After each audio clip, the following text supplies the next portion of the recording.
प्रांजल ज्ञान गंगा में आप सभी का स्वागत है। हम संक्षिप्त महाभारत का पाठ कर रहे हैं, जिसमें कि द्रोण पर्व चल रहा है। कल हमने कथा में कौरवों का भयभीत होकर भागना, पिता की मृत्यु सुनकर अश्वत्थामा का कोप और उसके द्वारा नारायणास्त्र का प्रयोग की कथा को पढ़ रहे थे। आज हम कथा में अर्जुन के द्वारा युधिष्ठिर को उलाहना, भीम का क्रोध, धृष्टद्युम्न का द्रोण के विषय में आक्षेप और सात्यकी के साथ उसका विवाद की कथा को पढ़ेंगे। संजय कहते हैं, महाराज, नारायणास्त्र के प्रकट होते ही मेघ सहित पवन के झकोरे उठने लगे, बिना बादलों के ही गर्जना होने लगी, पृथ्वी डोल उठी, समुद्र में तूफान आ गया और बड़ी बड़ी नदियों की धारा उल्टी दिशा की ओर बहने लगी, पर्वतों के शिखर टूट टूट कर गिरने लगे।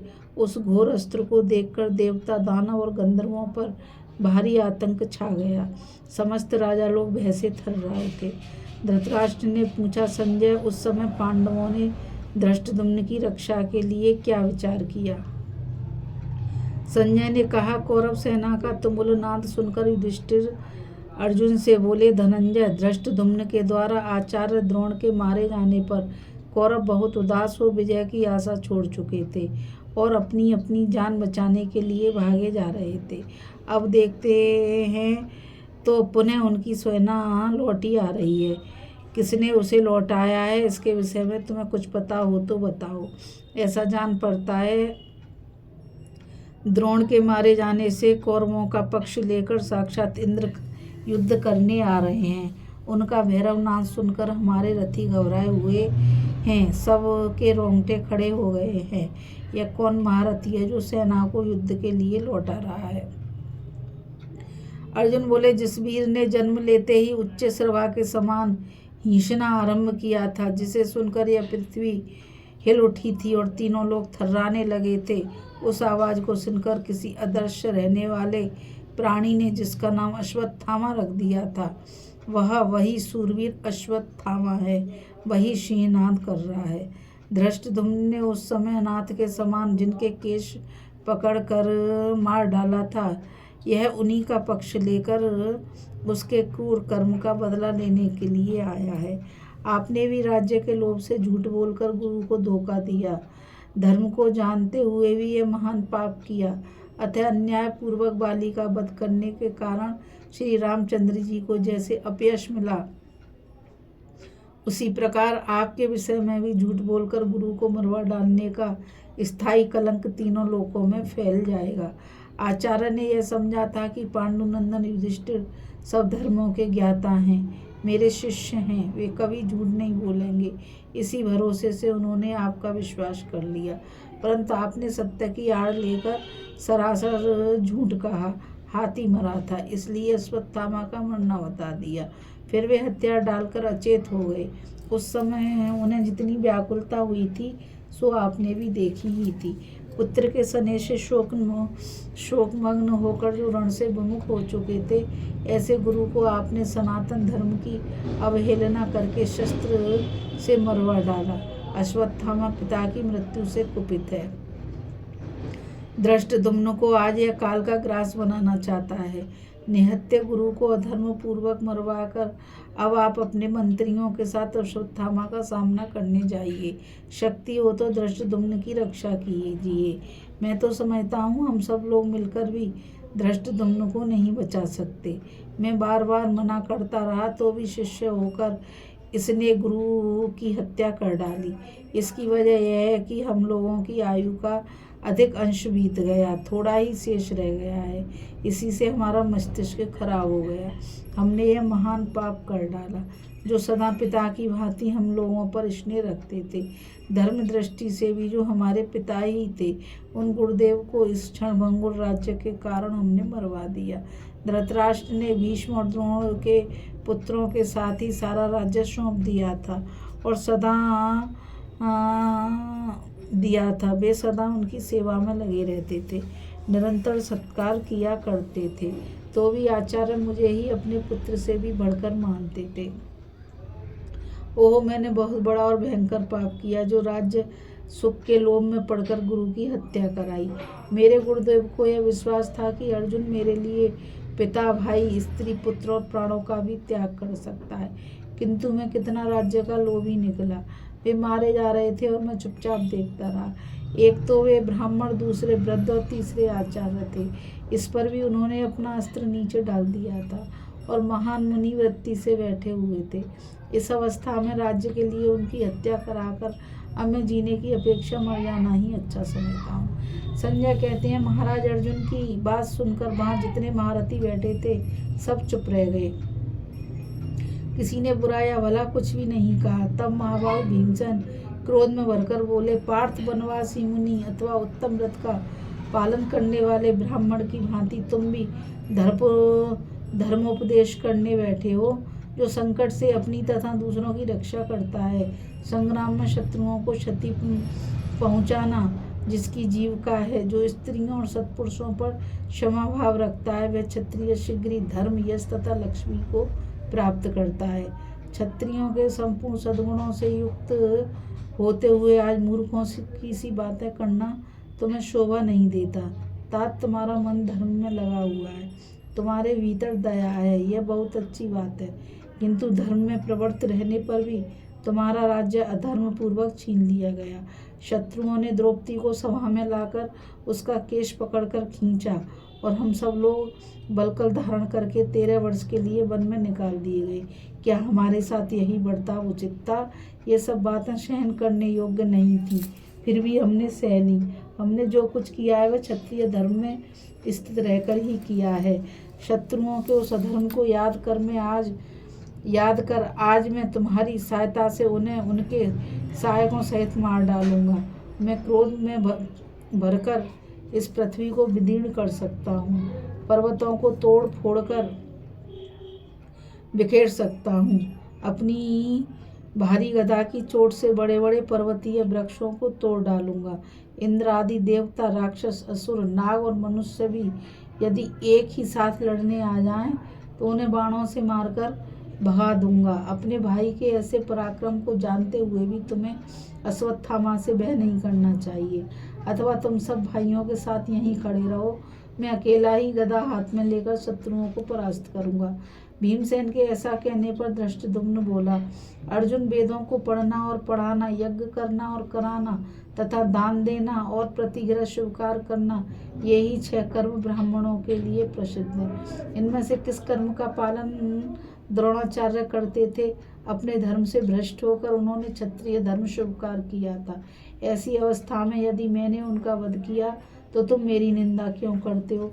जो ब्राह्मण कहलाकर भी दूसरों के प्रति माया का प्रयोग करता है, उसे यदि कोई माया से ही मार डाले तो इसमें अनुचित क्या है? तुम जानते हो मेरी उत्पत्ति इसी काम के लिए हुई थी, फिर भी मुझे गुरु हत्यारा क्यों कहते हो? जो क्रोध के वशीभूत हो ब्रह्मास्त्र न जानने वालों को भी ब्रह्मास्त्र से नष्ट करता है, उसे सभी तरह के उपायों से क्यों न मार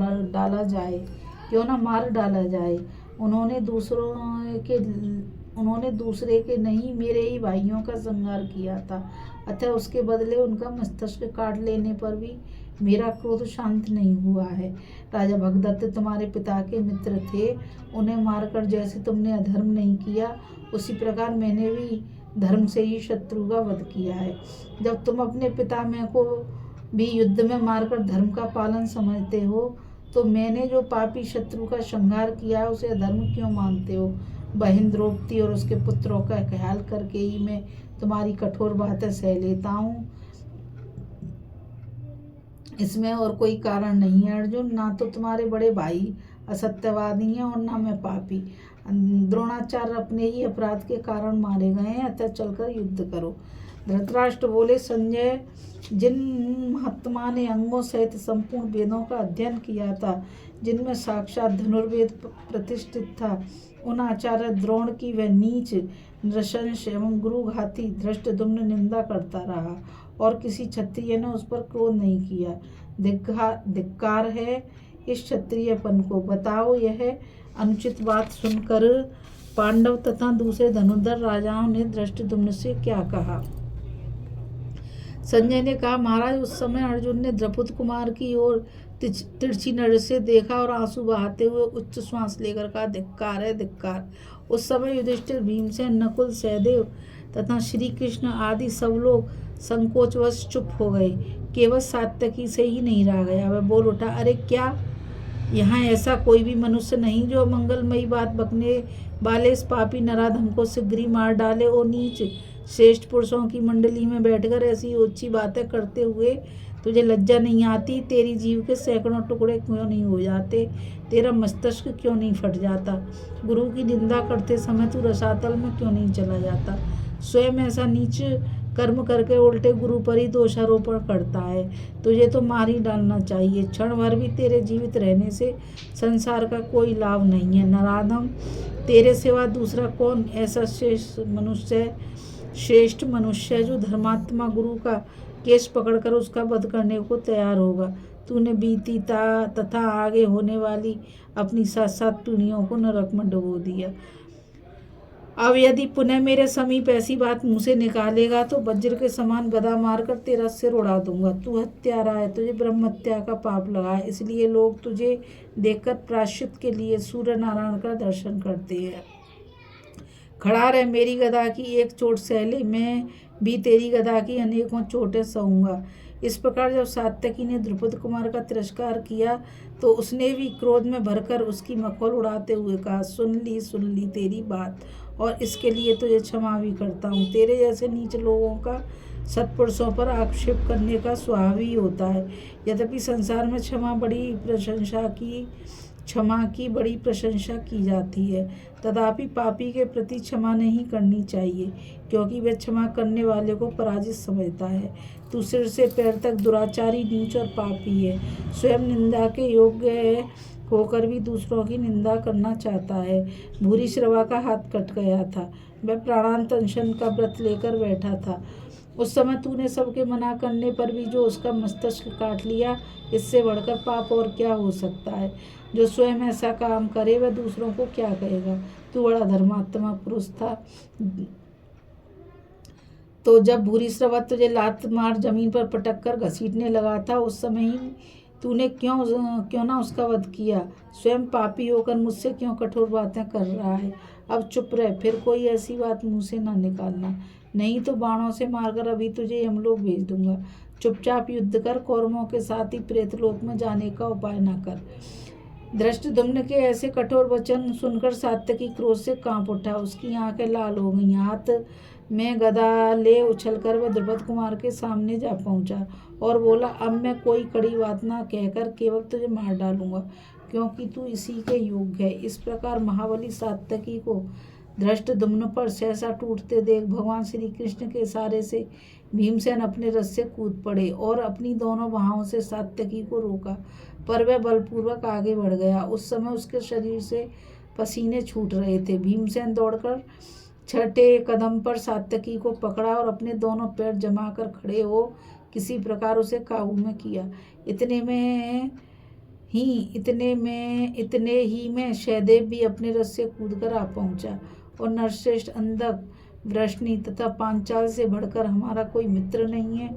तुम लोग जैसे हमारे मित्रों वैसे हम भी तुम्हारे हैं। तुम तो सब धर्मों के ज्ञाता हो। मित्र धर्म का ख्याल करके अपने क्रोध को रोको। तुम धृष्टद्युम्न के अपराध को क्षमा करो और धृष्टद्युम्न तुम्हारे। जब सहदेव सात्यकी को शांत कर रहे थे, उस समय धृष्टद्युम्न ने हंसकर कहा, भीमसेन छोड़ दो सात्यकी को। यह युद्ध के घमंड में मतवाला हो रहा है। अभी तीखे बाणों से इसका सारा क्रोध उतार देता हूँ और इसकी जीवन लीला भी समाप्त किए डालता हूँ। उसकी बात सुनकर सात्यकी सांप के समान फुंकारता हुआ भीमसेन की भुजाओं से छूटने का उद्योग करने लगा। दोनों वीर अपनी अपनी जगह पर सांड के समान गरज रहे थे। यह देख भगवान श्री कृष्ण और अर्जुन तुरंत ही बीच में आ पड़े और बड़े यत्न से उन्होंने उन दोनों को शांत किया। इस प्रकार क्रोध से आंखें लाल किए उन दोनों धनुर्धर वीरों को आपस में लड़ने से रोककर पांडव पक्ष के क्षत्रिय योद्धा शत्रुओं का सामना करने के लिए आ डटे। इस कथा में बस इतना ही। अभी हम कथा में अर्जुन के द्वारा युधिष्ठिर को उलाहना, भीम का क्रोध, धृष्टद्युम्न का द्रोण के विषय में आक्षेप और सात्यकी के साथ उसके विवाद की कथा को पढ़ रहे थे। अब हम आगे कथा में नारायणास्त्र का प्रभाव देख युधिष्ठिर का विषाद तथा भगवान कृष्ण के बताए हुए उपाय से उसका निवारण, अश्वत्थामा के साथ धृष्टद्युम्न, सात्यकी तथा भीमसेन का घोर युद्ध। इस कथा में बस इतना ही। मुझ गीता रावत को आज्ञा दीजिए। कल फिर मिलेंगे एक नई कथा के साथ। और मैं आप सभी से यही कहना चाहूँगी कि इस चैनल को ज़्यादा से ज़्यादा लाइक, शेयर और सब्सक्राइब कीजिए ताकि यह अमूल्य ज्ञान अधिक से अधिक लोगों तक पहुँच सके।